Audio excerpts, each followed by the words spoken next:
Bismillah ar-Rahman ar-Rahim. Assalamu alaikum, dear participants, my friends. Hope you had a good week. So today we are continuing with our previous topic, which relates to moral behavior.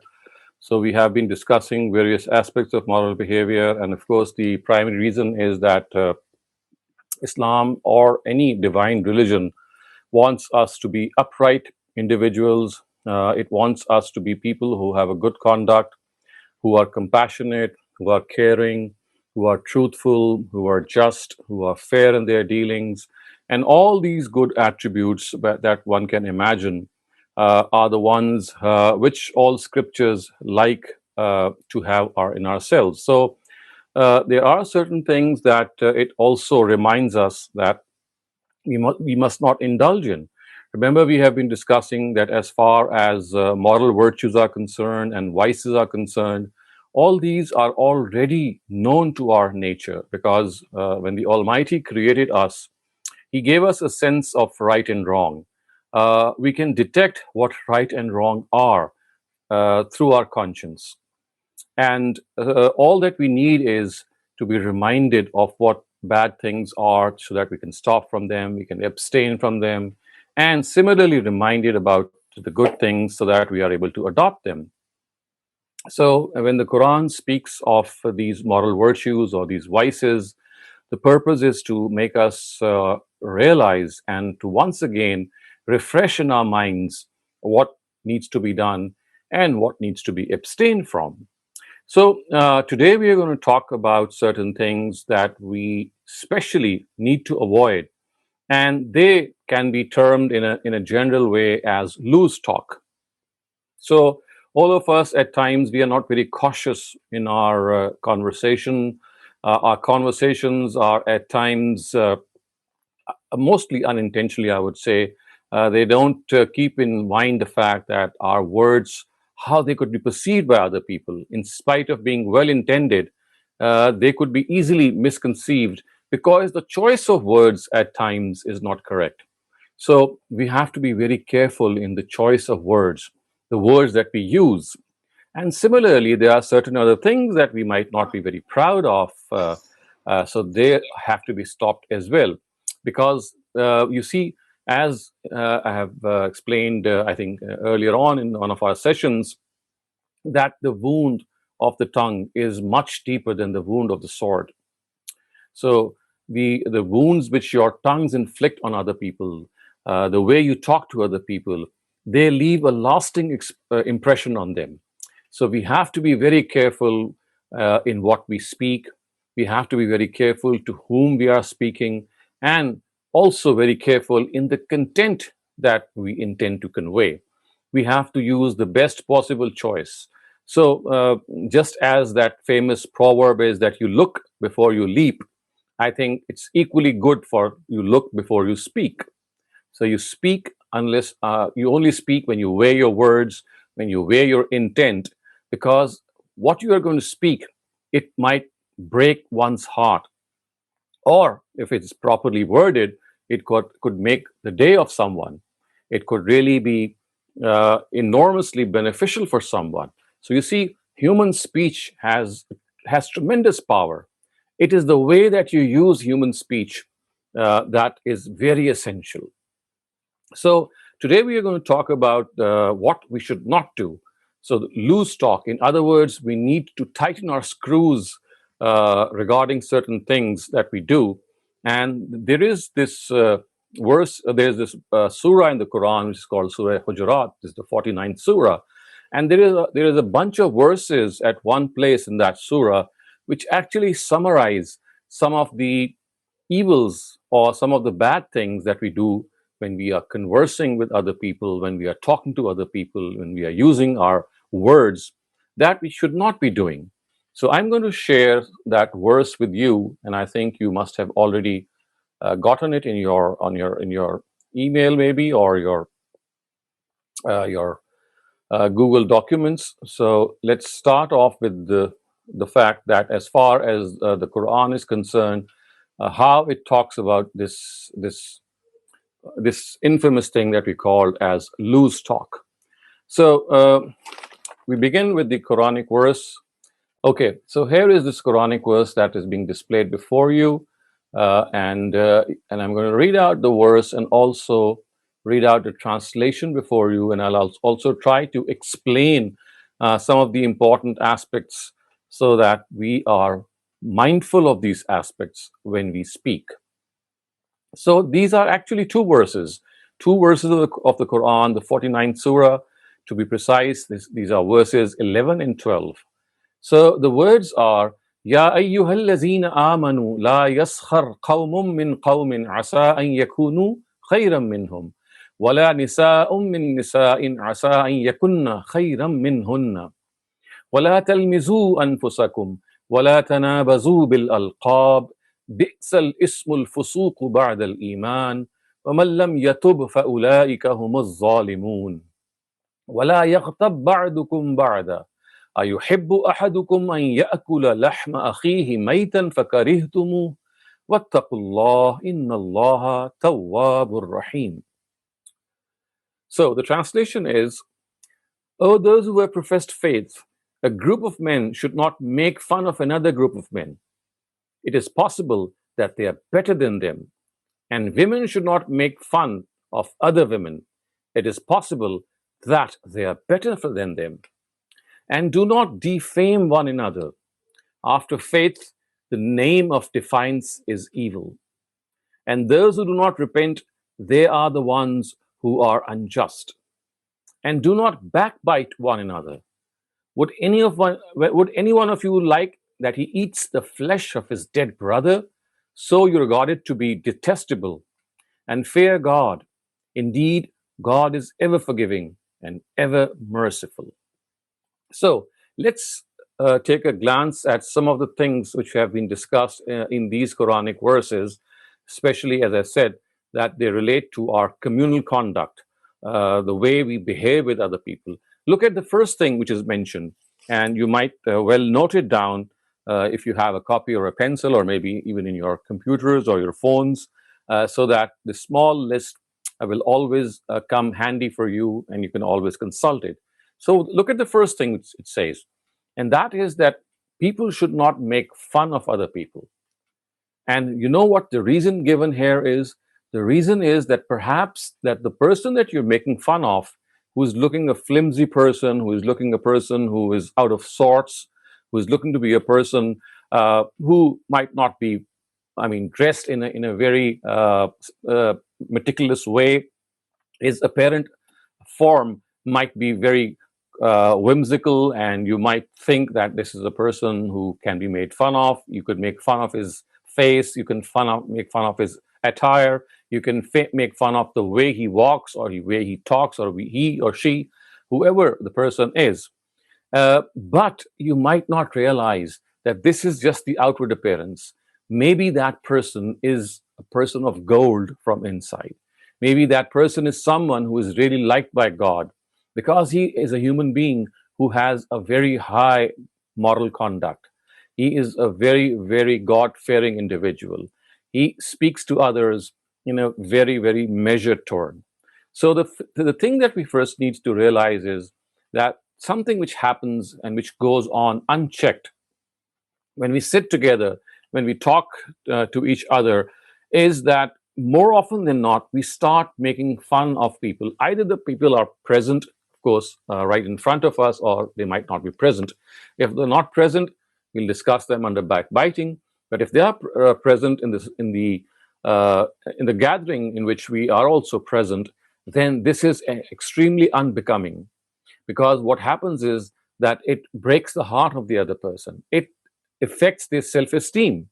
No one would like that he or she should be made fun of. She should be made fun of. You see, because this is something that none of us would like. So at times we call people by names which are not good, as we are just going to see in the next part of this verse. But the bottom line is to crack jokes in a way which makes them feel as if they are unwanted or if they are inferior to you. That is something which we should not do. So, as good human beings, as individuals who care for each other, we must watch out. It's always, I mean, it's okay to do some Uh, you can converse with one another in a way in which you do some light talk. You do something which is, of course, for the sake of fun, but this should not be at the expense of the other person's self-esteem. So to maybe crack jokes or to do some to indulge in conversation which is entertaining. Of course, there is a fine line between this and a conversation or statements that you give in which you are actually making fun of someone else or mocking at someone else. So the first thing, my dear friends, my dear participants, do keep in mind that we must realize and we must never make fun of our friends or our relatives or our colleagues or anyone, because this is something which we would never like for our own selves. So remember the golden rule that what you don't like for yourself, don't like it for others as well. If you don't like to be made fun of, you don't make fun of others. So this is the first thing. The second thing is la talmizu anfusakum, which means that do not scorn at one another. Do not look towards one another in disdain, especially by making gestures as if you're saying, "Well, look at this person, how inferior he is to us, or how inferior she is to us." So talmizu anfusakum would mean that you defame a person, you use words which are extremely unbecoming.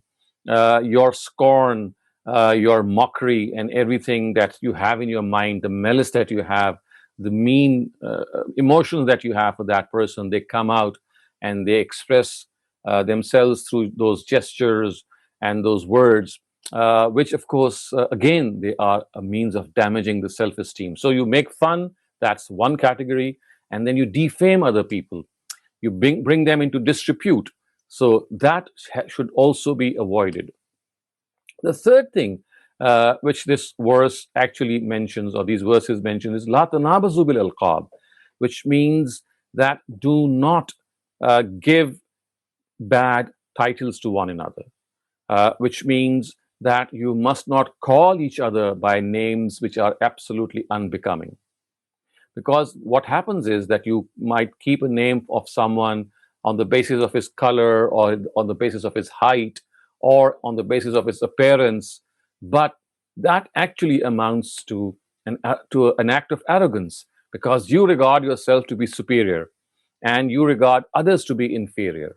So when you call people by various names, especially names which depict their appearance. I mean, people are short, people are tall, people are of one color, people are of another color, people of our one lineage, they are of another lineage, people might be rich, people might be poor. So you use the circumstances of that person or the appearance of that person, and you start giving him various titles, which, of course, you would never like for your own self.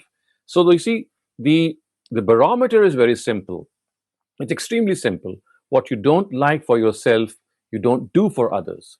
So the third thing from which we have been stopped in this Quranic verse is that you should not give titles, you should not give names to your friends which are derisive, which are full of scorn, which are meant to make them feel as if they are good for nothing, as if they are worthless. So again, because of the fact that this makes us feel superior. So when we call some people by these names, what it gives us this impression that, well, we are far above them, we are well above them, we are much more superior to them. And you see, God doesn't like this attitude. When we are arrogant, when we are haughty, when we realize that instead of showing humility, instead of being humble and down to earth, we are after other people's respect and honor, and we treat them in a way as if they are second-grade human beings. Then this is something which is extremely bad and should be avoided. So until now, we have discussed three things. To make fun of other people is something that we should not do. And one of the things that might be of interest to point out here is that normally the Quran does not bring in women here whenever it speaks of a lot of things. It generally addresses men. And when it addresses men, then of course it is always implied that women are there with them too. as if it is as if the address is towards human beings. But here, women in particular have also been separately mentioned, as if this is something which is perpetrated, which is committed by both men and women. So men and women both make fun of each other. So it's not just confined to one gender. So especially we have been stopped from making fun of others. This is number one. Number two is we must not defame one another by our gestures and by our words, because this is something which is extremely unbecoming. The third thing is that we should not give titles and names to our friends or to other people, which of course distort their own name, which distort their self-respect in any way. And the fourth thing which is mentioned here is La yaghtab ba'dukum ba'da, which means that do not backbite one another. Don't speak ill of another person in his absence and in her absence. So this is something that we indulge in, I dare say, a lot. So it often is the case that when one of our friends is not there with us, he or she is missing, and you start talking about that person who is not there with us in a way which is meant to actually show that person or to depict that person in a poor light or in a bad way. So this is something which is very, very unbecoming. And God says it is as if you are eating the meat of your dead brother, which you would never like. Why?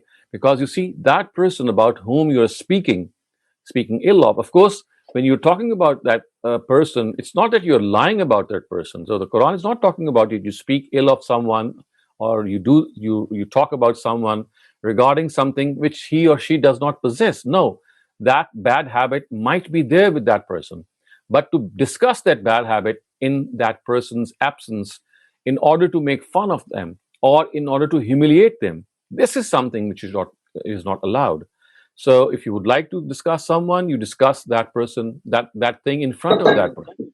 So this is something which is supremely important, that we realize that we don't backbite, we don't look at each other as if they are, as if in their absence, we have all the time, we have all the option to say regarding them whatever comes in our mind. And as the Quran says, it is like eating the meat of your dead brother. And this is something which no one, I mean, even the thought of consuming the meat of a dead brother is abhorring. It brings such it's a feeling of nastiness that comes over us. So these are the four evils, or these are the four forms of loose talk that we often do. It's not that these are the only forms. Of course, there are other forms which we will presently discuss as well. But these are the four very prominent things that we often do and which we have to abstain from. So making fun of one another, to defame one another, calling other people by names, and then backbiting. So it is here that we need to control ourselves.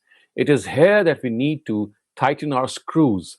It is here that we need to understand that the person who is upright, he is a person who is always positive in his approach, always talking good of other people, talking high of other people, regarding them with a lot of respect in their absence, not making fun of that any person, because you see, it boasts of one's arrogance. So if we are able to care about the self-esteem and the self-respect of other people, we will get self-respect and self-esteem from other people. They will respect ourselves and our esteem. So this is something, as I said, is which we often do and which we have to abstain from. And if we are able to do that, then we would be people who would be sought after, people who would be liked by other people. So now we are going to attempt some of the questions regarding some of the things that we are not very proud of to do with our tongues. So I'm now going to give you a couple of minutes to think, or maybe even jot down or make a mental note, whatever is easier for you. That there's some, I mean, these are the four things which are pointed out by the Quran. But other than these four things, there are other evils as well, other sins as well that we do from our conversation or through our tongue.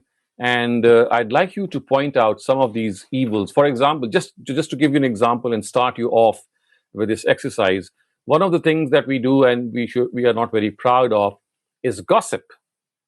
Gossip means that you start discussing things which are unfounded. You start discussing things which have no basis. And when you do gossip, you have unfounded news about other people.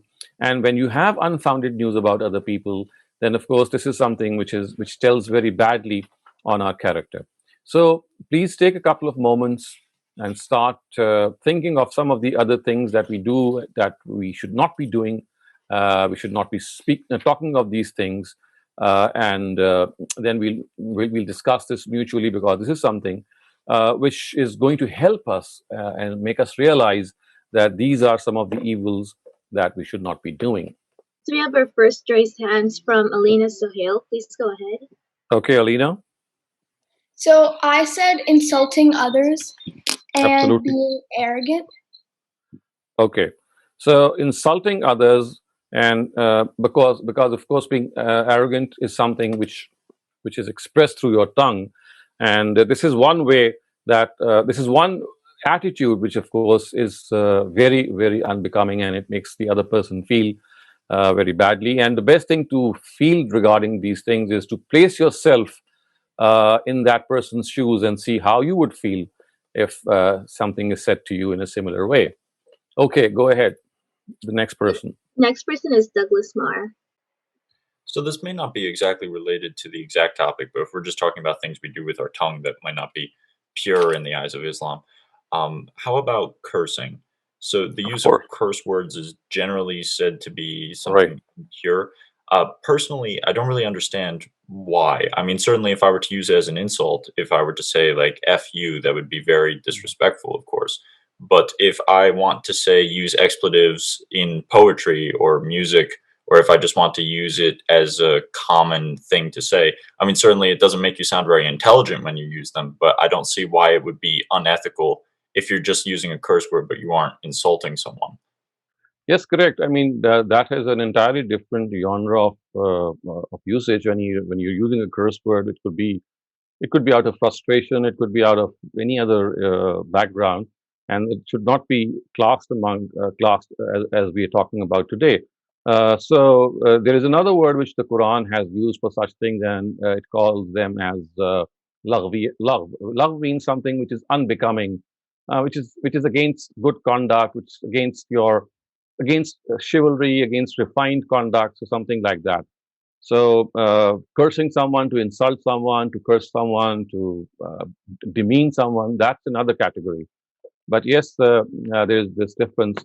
But in spite of this difference, even that cursing, I mean, it gives an impression of a person who is not very careful in his expression, who says things that he might not be very proud of. So it's not the same as of the thing that we're discussing, but then it relates more to fine tuning, more towards a person who would be likable, a sign of sophistication, I would say.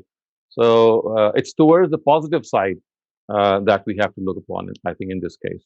Next person in the line is Manahil Nu'man. Please go ahead. I would say like raising your voice at other people, like a teacher or a parent. Mm-hmm. Right. So raising your voice, I mean, shouting at the other person and shouting in a way that is really, of course, this is something which always shows that you are short as far as the arguments are concerned. You're short on the arguments and you're more vocal with your voice. And it also gives the impression that the element of patience, which is necessary on all these circumstances, is missing. And the frustration that you have in your inside is coming out in this way. So yes, that's absolutely correct, Manahil, that raising your voice or shouting is something that has to be avoided. So thank you for that. Next person in line is Mariam Khan. Please go ahead. Lying to people. Absolutely correct. Mariam, you've hit the nail on the head. So this is such a common thing that all of us do. I mean, it happens all day long, and it happens all the while. And this is a check that we need to keep on ourselves, that we have to see that whatever we are going to utter Is it a false statement? Is it a misrepresentation of facts? Is it an exaggeration? Is it an understatement? So, see, there are all forms of lying, which, of course, we should avoid. And as the saying goes, that if you start lying, then to cover one lie, you have to make up another lie, and so on and so forth. And this is an unending sequence. So, yes, absolutely correct. Lying is something that has to be avoided at all costs. And then we also have some answers in the chat before I move on to Zoya. So Mhm. Ali Qureshi said talking behind someone's back while they're not there, which is essentially backbiting. Rida said giving judgments on people. Right, absolutely correct. Rida, this is another very important thing that you pointed out. To be judgmental, to talk of other people as if you have the final say and you know the person inside out. Only God has the right to be judgmental. Only He can judge us because He knows what is in our hearts. He knows us inside out. So judging other people on the basis of scarce data, on the basis of information that is absolutely scanty in forming an opinion, it gives us that pleasure because you see you're creating a label for a person, but in fact it is a great I would say insult to another person because you judge people by their appearance, you judge people by their lineage, you judge people by how they talk, judge people by what they wear, judge people even when they pass away, whether they are going to hell or heaven. You judge people's nobility or piety uh, through the appearance that he or she would have. So I think all these forms of judgment, they need to be avoided. So thank you for that, Vida. And then Ali Qureshi also said talking down to people. Right. So talking down to people again is something that has to be avoided. It also bespeaks of how a person thinks in a way that he or she would elevate himself, and it's again a sign of arrogance that you talk low of people or you talk down to people. Okay, Ali Qureshi, that's a good point. Thank you. And then Zoya, please go ahead. Sometimes we agree with others others on face value, even if we don't for some favors. We flatter sometimes too without meaning. This is also called lying. Okay. So what you're implying is that you don't give your honest opinion. I mean, at times you see the face of the other person if he or she is happy with the comment that you make, and the comment might not be an honest one, but simply because it would please the other person, you give that comment. And as you said, it is close to lying. And the purpose is to win the pleasure of that person or win the heart of that person, in spite of the fact that it is not the correct thing to say. So yes, Zoya, that's a good point that you have made. And then in the chat, we've had a couple more. So Hmm. we also have some questions, which I think I'll ask during the Q&A. But Okay, for now, Kaushik said giving orders to others for small and common things. right. Giving orders to others for small and common things. So what exactly is meant by this? Kaushik? So I mean to you say that for like in our daily life routine, the common things that we can do ourselves, we used to give orders Hmm. to others, like do that, do this in a Okay. very So I would say that in not a that very I normal understand. manner. Right. So you see, if you Yes, use harsh language for that, then of course that can be counted in what we are listing now.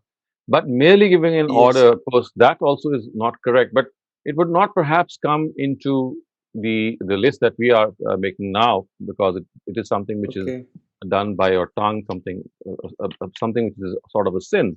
As far as giving orders to your I mean your young siblings or other people who might be working for you is something which could be termed as a misconduct or something which is not befitting. So we could yes, classify it under another name.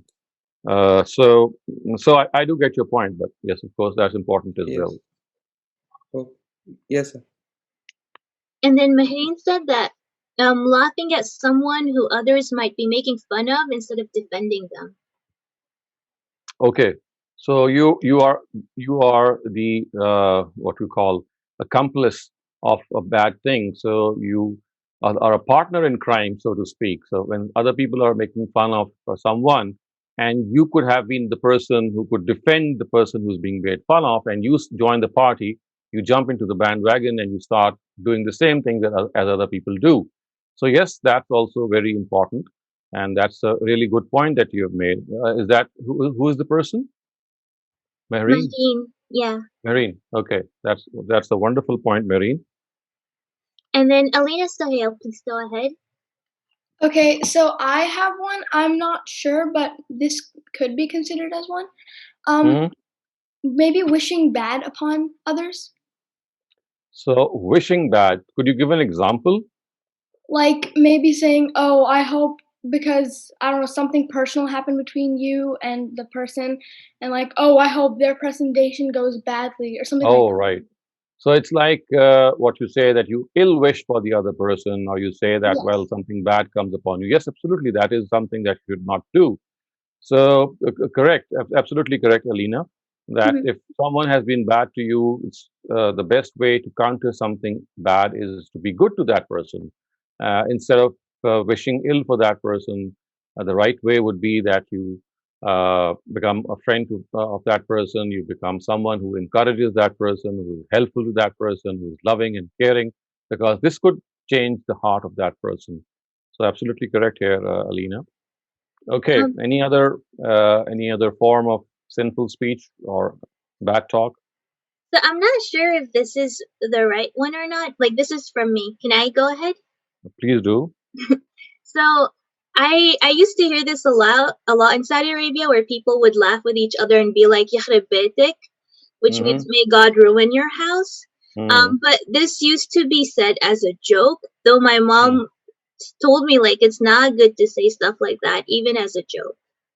Right. So you see what happens is that it all depends on the context, because if you see the Arab society of the times of the Prophet, there were these curse words or these oaths or these I mean, they actually they meant simply nothing. So they just it was part of the conversation. They could at best be classified as loose talk, but they were never meant to wish ill. But of Mhm. course, it would be against sophistication, or it would be against that refined conduct that a person is expected to have. So yes, that could be counted as one of the things. Yes. And that's it so far. We don't have any more raised Okay. hands or things in the chat. Okay, let me point out a couple of more. What about breaking promises? You see, where you promise a person, and then what is really bad about it is that you know that at times yet you'll not be able to fulfill a promise. At the time that you're making that promise, you very well know that you'll not be able to carry it out, you'll not be able to honor it, and you still go ahead and make that promise. So breaking promise is something which is, of course, that we have to be careful of. Then misrepresenting facts, you distort facts. I mean, you misreport facts. You know that the truth is something else, but when you start communicating to other people, you add your own anger or your own malice to it, and you start, I mean, distorting things that you should not be doing. So, and then false oaths. You swear false oaths. Every now and then, we see so many people in the courtroom. They at times give a false oath on the Bible or on the Quran or any holy book in order to save their skin, maybe, or in order to save I mean, some fine or a penalty that might be imposed of them because of a traffic violation or any other violation. I would also say that talking too much, I mean, being a chatterbox, although it's not a classical sin, it's something which takes away the poise, the balance in the personality, and it makes that person realize that because of excessive talking, there's all the more chance that he or she would end up doing something which he or she would not be very proud of, because it's like being a chatterbox. You just going on and on and on without weighing what you would like to convey actually. Similarly, flattering someone. So in order to to obtain some gain, you start flattering that person, you use flattery, you praise that person, which is baseless, just to get an objective or get a purpose that you have from that person. Uh, and then I would say that taunting and teasing people, of course, that's when you taunt people, when you tease people. Although that has been covered by what we have just discussed as defaming, that is that taunt and these taunts and teases are all part of defaming other. But of course, they are also part of our daily routine. And then anger. And when you're angry, you do all sorts of bad things you start abusing people, you start cursing people, you start insulting people. So anger is something again which has to be really be checked. And because of the fact that when people are growing up, this anger phenomena is really rampant in them. It's really found in I would say in abundantly in young minds, because they flare up immediately. So to avoid being flared up, and to avoid anger is something which is also very important. And then, of course, I would say that you defraud others by your sweet talk.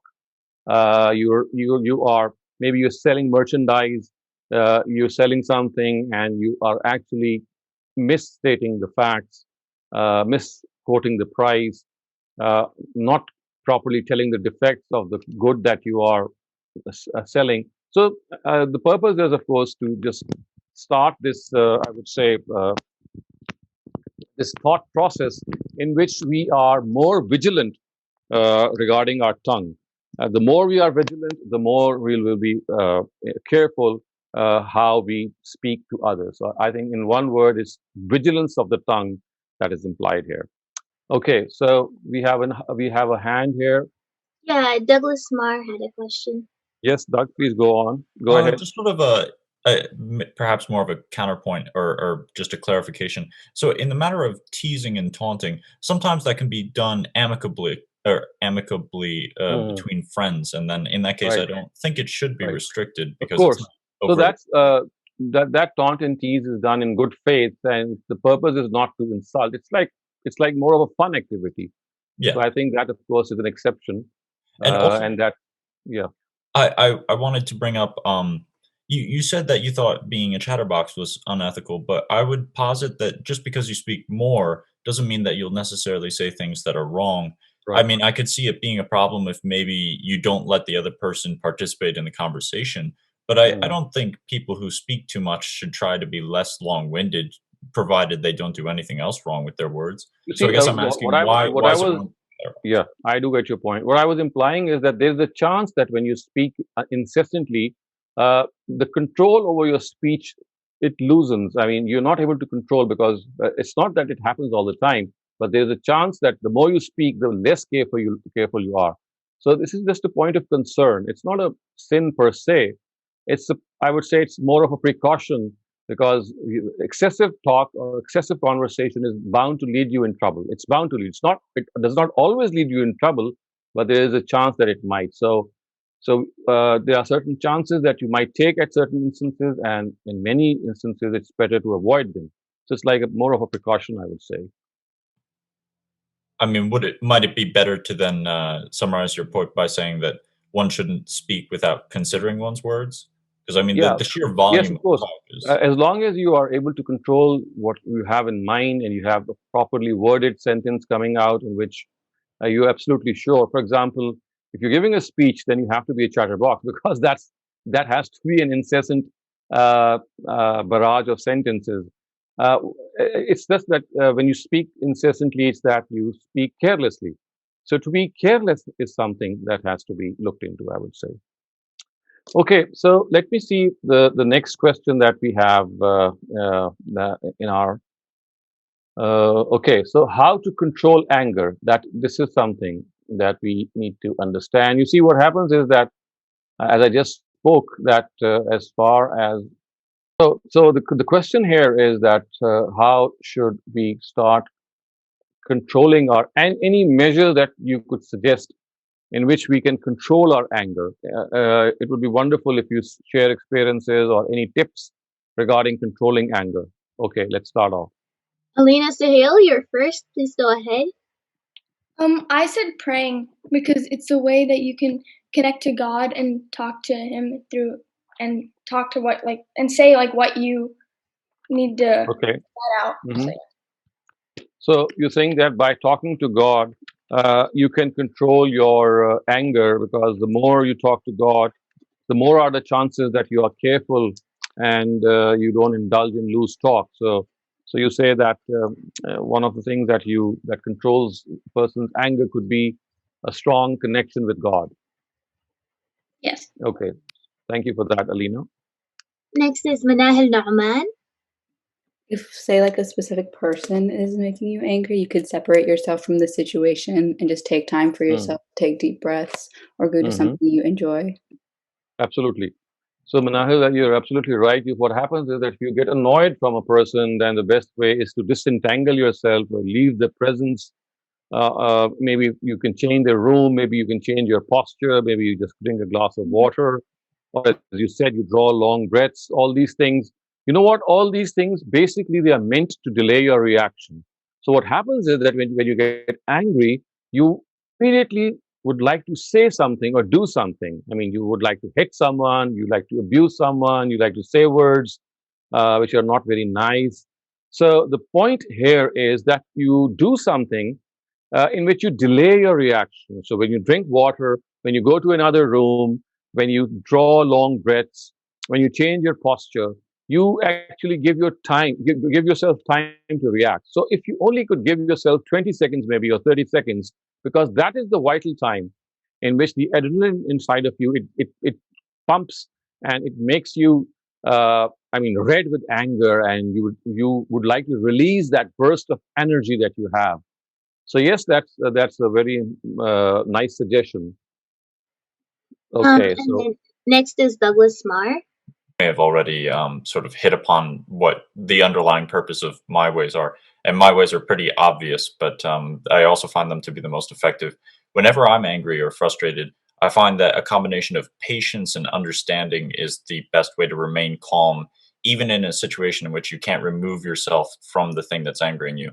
If you remain patient, then you fight back the urges to do something sudden and drastic and maybe harmful.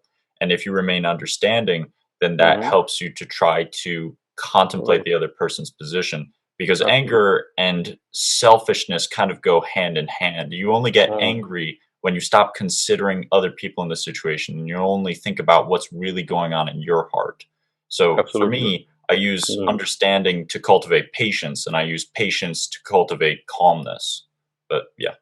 Right. So these are the two tools that you use, that patience and understanding, because both of them, they go hand in hand, and at the same time they create that calm in yourself, in which again the purpose is to delay that reaction and to understand. You see, at times what happens is that many a time we get angry at the wrong thing, because simply we have misunderstood the other person, and it's just being the calmness on you makes you realize that, well, what the other person is saying is absolutely correct, and I'm misconstruing what he or she is saying.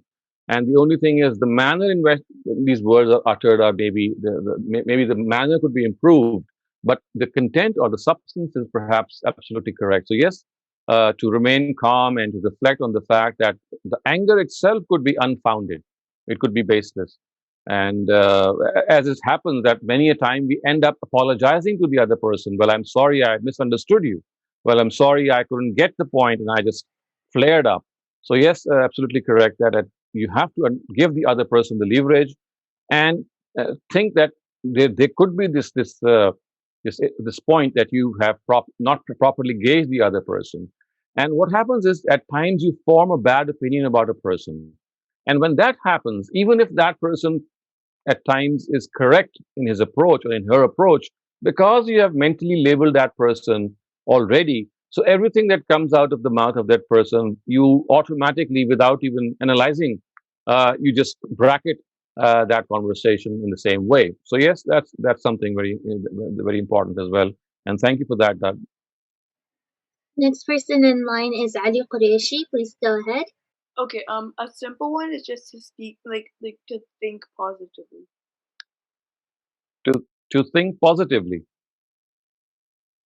Is that what you said? Yeah, that's Yes, what of he's course. saying. So you see, when you are positive in your approach, the words that come out of your mouth are also positive. So you are not pessimistic, you're not brooding, you're not complaining. It's always that something which is encouraging. It's always something which is in the right direction that comes out of your mouth. You see the light at the end of the tunnel very easily. You don't get bogged down by the darkness. So positivity in itself is something which really is the source of positive expression. So Ali Qureshi, thank you for that. And then we have Kaushik, and then we're gonna take a couple from the chat. Sir, like from my side, sir, two measures can be taken, sir. Like for example, if at this time I'm angry, so as you said just earlier, like you're diverting the mind, like drinking water or sitting in a chair and like counting. These can be done, and for some like long time measures, like when we used to go to bed for sleep, then we should take an analysis of the day what we have done, Right. and then we should you do an analysis that why we got angry and what was the reason, and like that analysis helps us and makes us better, like when that situation when we face that situation, like again, yeah, for the next time it would be better for us and we won't get angry. Right. So Kaushik, you made a very wonderful point that you need to divide anger management into two parts. And one are the short-term measures, which most of you have mentioned, and then there is this long-term measure in which you talk to yourself. This is auto-suggestive behavior in which you plan for the future. You make the suggestion to yourself, and it subconsciously really affects you, because when you talk to yourself and you say that in future I'm not going to get angry when such and such crisis arises or when such and such situation arises, and if I have been angry today, I'll make a special effort to not be angry tomorrow. So this auto-suggestive behavior always helps in a long-term way, because you see, when you at the onset of anger, it has to be delayed. The reaction has to be delayed. But when you're not angry, and there's a chance, because there's always a chance that you'll be angry in the future, the best thing is to plan, to make yourself realize, to imagine that when the event comes, I'll not be the person who gets angry. And at the same time, I think one thing which really helps is that if you are a relaxed person in your normal life, then there is a chance that you'll not be angered easily. But because of the fact that we are people who are prone to stresses, that we get angered easily. So one thing is, if you start relaxing in life, you take things as they come. You don't overstress yourself or overburden yourself. Your I would say the boiling point will rise. I mean, there'll be a big distance to reach that boiling point, and you have that buffer available to you in which you'll be able to control yourself. But if you're an unrelaxed person, then that boiling point will come very soon, and you'll have a very small buffer. So you have to lead a relaxing life. If you're a relaxed individual, if you play sports, maybe you do a workouts, or maybe you have a fun or entertainment things, like you play in any way, you relax in any way. So anything that relaxes you is bound to help you in controlling your anger when the crunch time comes. Yes, sir. So thank you for that. And let's now come to the last part of our session, and which is, of course, again, a small MCQ sort of a thing in which I would like you to attempt these 10 questions once again.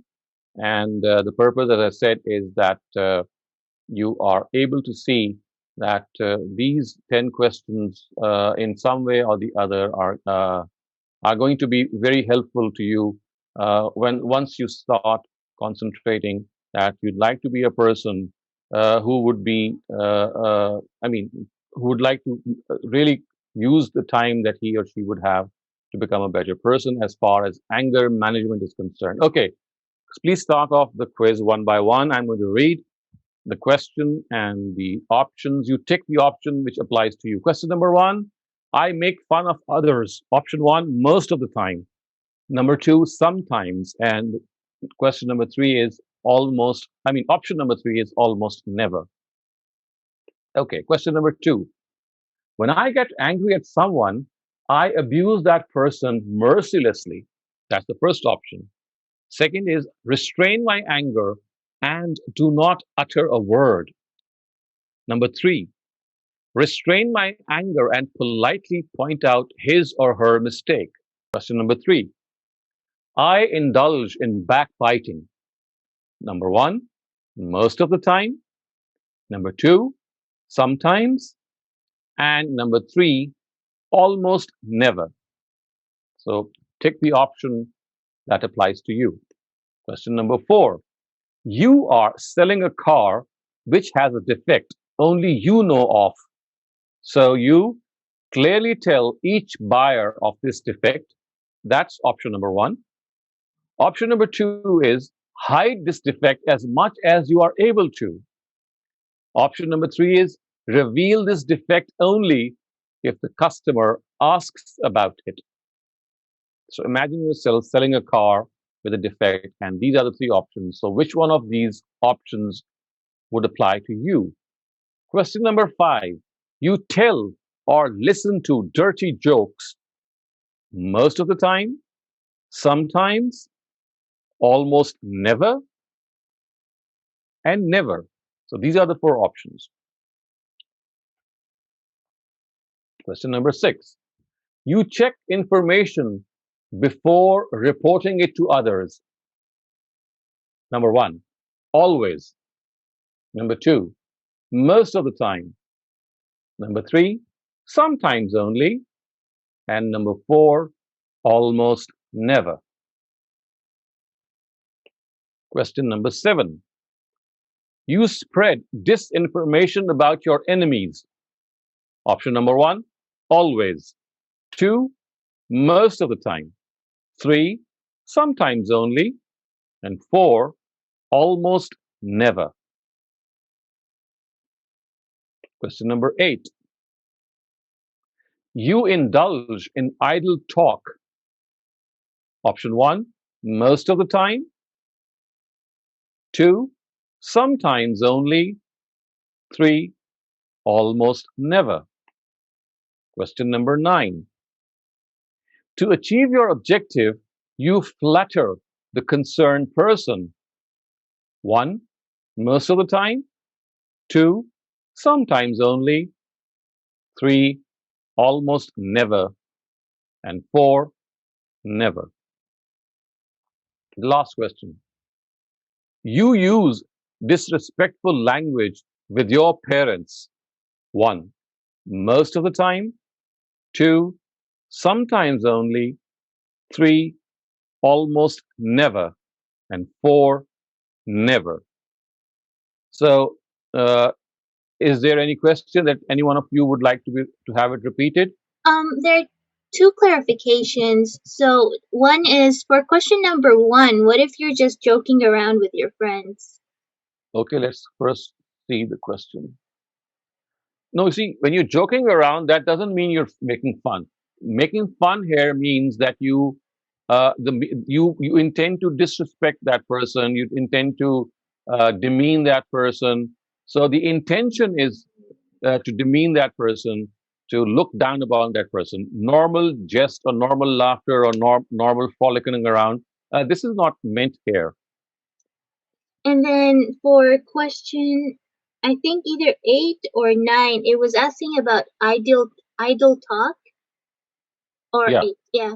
What's idle talk? Idle talk means, foolish talk or something which has no basis. Like, you just blah blah blah. You uttering things which have absolutely no meaning, and it includes cursing. It includes things which have. You just think all sorts of things which are meaningless. This includes this might include curse words. It might include foolish words. It might include nonsensical things. So all these they are covered in idle talk. What if it's nonsensical in the sense that you're using nonsense for humor, because I often engage in nonsensical forms of humor. So that's not implied here. That's all. That's another thing. That's a form of entertainment or maybe an amusement thing. Here, it actually thinks that you are excessively doing something which is absolutely foolish, and it's like, I mean, it amounts to a waste of time. Also, it amounts. I mean, it has an element of being incessant, of being. I mean, you do it most part of the day. It's like it also covers wasting some time, and you're losing precious time instead of using it more. I would say in a constructive way, you indulge in these wasteful activities and wasteful talk, I would say. Okay, so if in case all of you have finished, let me give you a marking scheme for each of the questions. So question number one, option number one carries 0 marks. Option number two has 2 marks, and option number three has 10 marks. Question number two. Option one has 5, option two has 10, and option three also has 10 marks. Question number three. Option one has a 0, option two has 2 marks, and option three has 10. Question number four. Option one has 10 marks, option two has -5, option three has a 0. This is question number 4. Question number 5. Option 1 is 10, option 2 is 8, option 3 is 2, and option 4 is 0. Question number 6. Option 1 is 10, option 2 is 8, option 3 is 2, and option 4 is 0. Question number 7. Option 1 is -5, option 2 is 0, option 3 is 2, and option 4 is 10. Question number 8. Option 1 is 0, option 2 is 2, and option 3 is 10. Question number 9. Option 1 is -5, option 2 is 0, option 3 is 8, and option 4 is 10. Question number 10. Option 1 is -10, option 2 is 0, option 3 is 8, and option 4 is 10. So, would you like to have any of these answers repeated? Can you please repeat question 2? Question 2.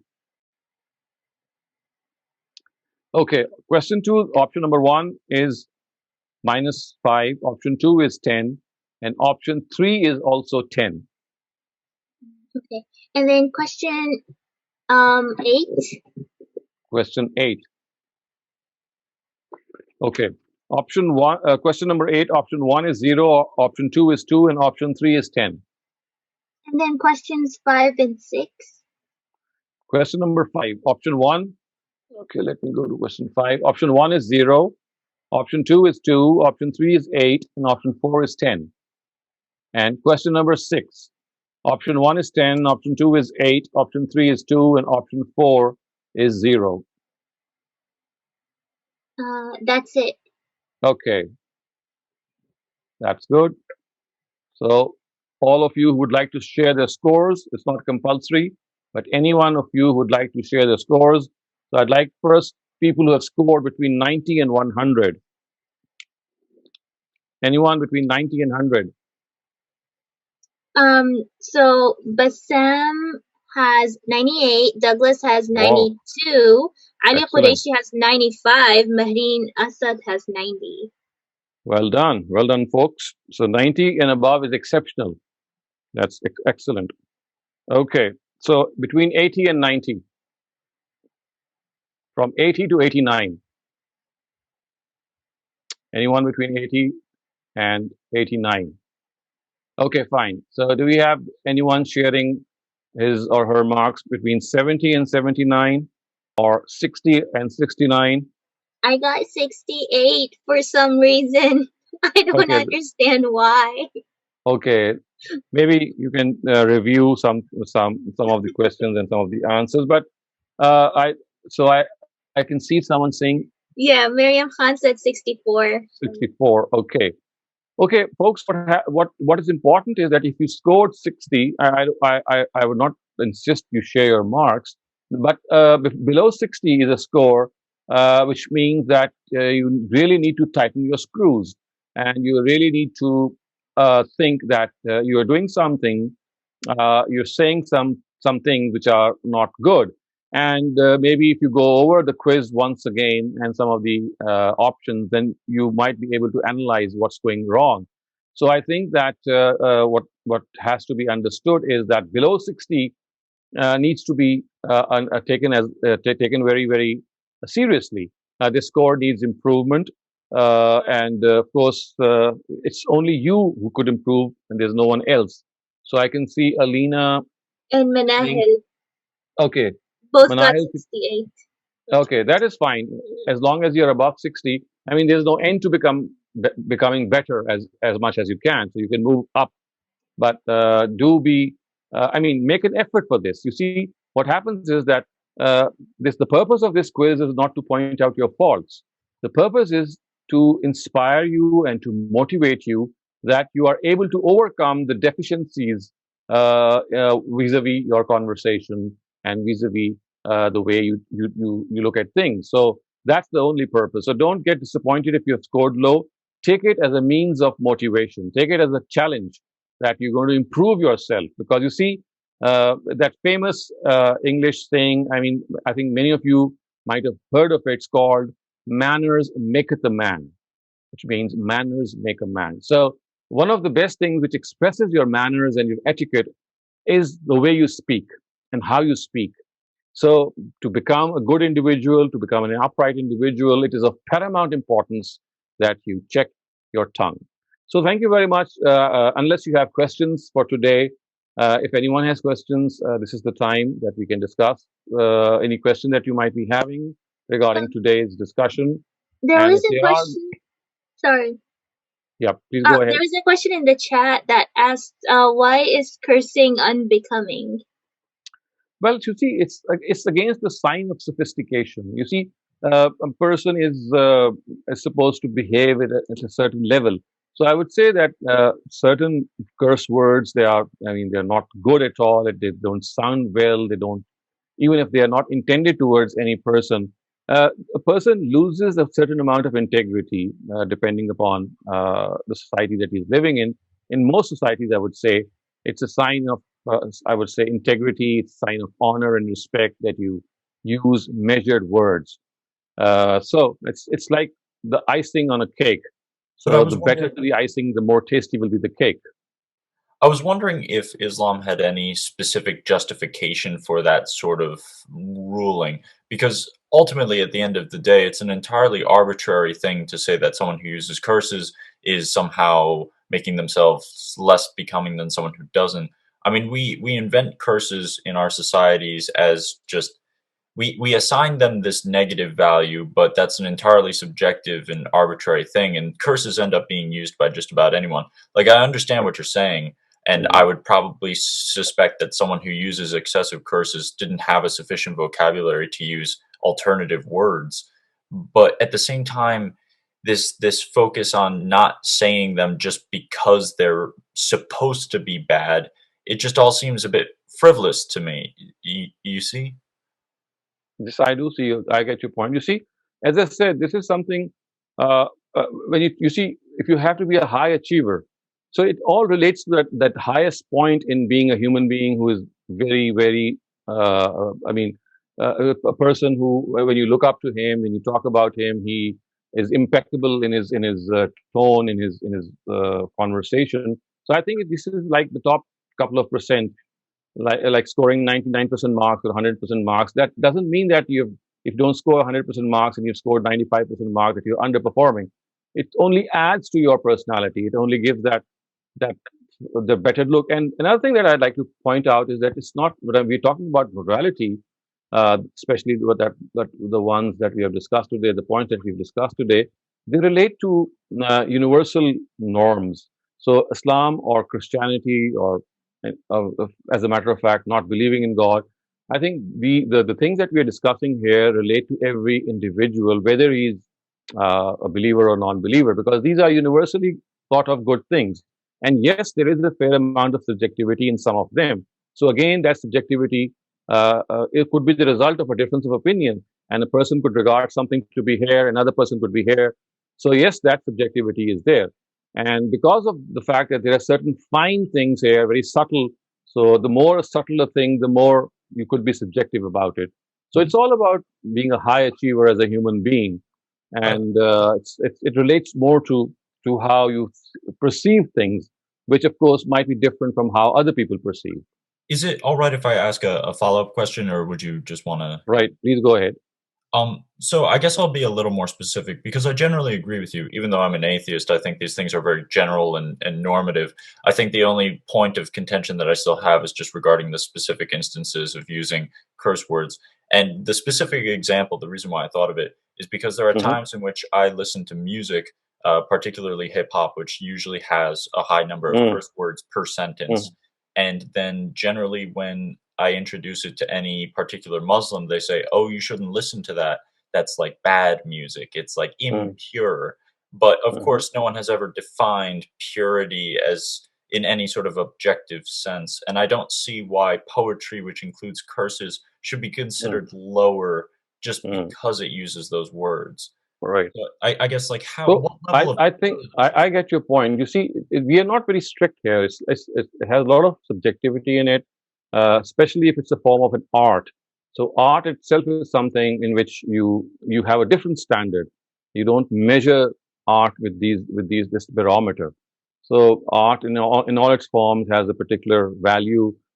Poetry, prose, drama, a lot of other things. You have to have these things intermingled with the rest. So as I said, this is a exceptional case that you're talking about. We are referring to a more general use of these things when you know that, well, you can avoid them, and it's not just a matter of a specific thing. It's just a matter of, as you know, that you very well know that these things are there for the sake of them being there, and they don't have a very particular purpose. So the examples that you give, as I said, they are more specific and they are probably exceptions.